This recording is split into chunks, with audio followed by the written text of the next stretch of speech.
महाराष्ट्रातल्या कृषी वीज पंपांची 48,000 कोटीची थकबाकी असल्याचा नवा शोध देवाभाऊंनी लावलेला आहे. हा एक मोठा घोटाळा आहे.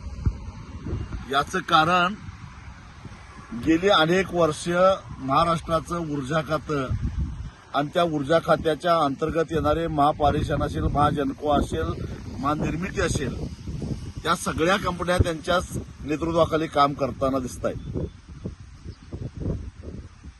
आणि ही जी थकबाकी आहे, ही थकबाकी म्हणजे इतर क्षेत्रामध्ये जी काय विजेची चोरी होते त्या वीज चोरीचा हिशेब लागत नाही, शेतकऱ्याच्या नावावर टाका, अशा पद्धतीचा हा सगळा हिशोब आहे.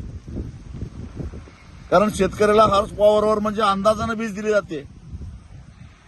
म्हणजे जे इतर वापरत नाहीत ती उरलेली सगळी वीज शेतकऱ्याच्या नावावर टाकायची, चोऱ्या सगळ्या शेतकऱ्यांच्या नावावर खपवायच्या आणि शेतकऱ्यांनी एवढी एवढी वीज वापरली असं रेकॉर्ड तयार करायचं, असं गेली अनेक वर्ष चालू आहे. देवाभाऊ जेव्हा महाराष्ट्राचे उपमुख्यमंत्री होते, ऊर्जा खातं त्याही वेळा त्यांच्याकडेच होतं.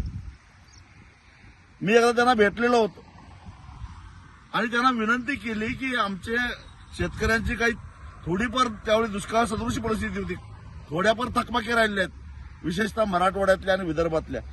कारण पश्चिम महाराष्ट्रातल्या लिफ्ट योजना असतील किंवा पश्चिम महाराष्ट्रातला बागायतदार शेतकरी असेल किंवा उत्तर महाराष्ट्रातला नाशिक नगरचा शेतकरी असेल, त्यांना नियमित वीज बिल भरावंच लागतं.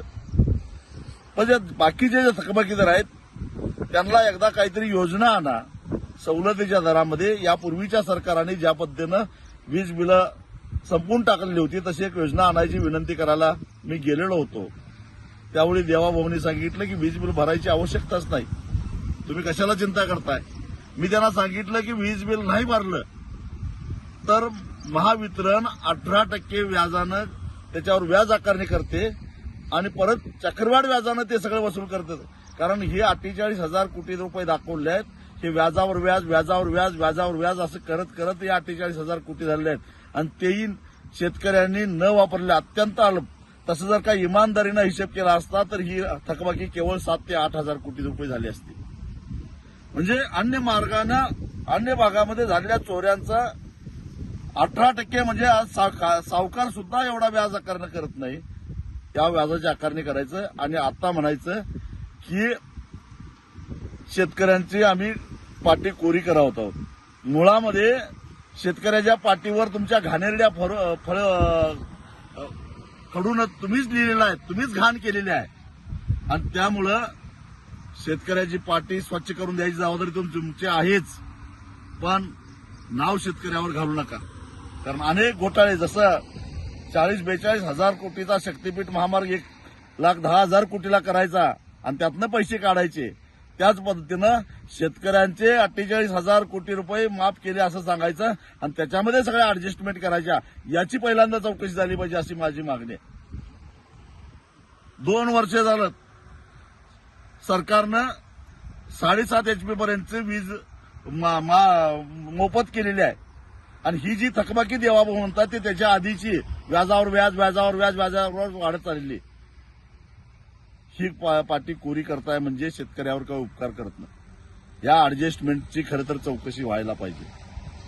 कारण हा सारा घोटाळा काय, तुम्ही शेतकऱ्याला दिवसा वीज द्यायच्या नावाखाली जे कुसुम योजना आणि अन्य योजनेच्या माध्यमातून जे सोलर प्रकल्प राबवलेले आहेत, त्यासाठी खरेदी केलेले सोलर पॅनेल त्याची खरी किंमत किती आहे आणि ते महावितरण महापारेषणच्या महाजनकोच्या माध्यमातून कितीला खरेदी केल्यात याची चौकशी झाली पाहिजे.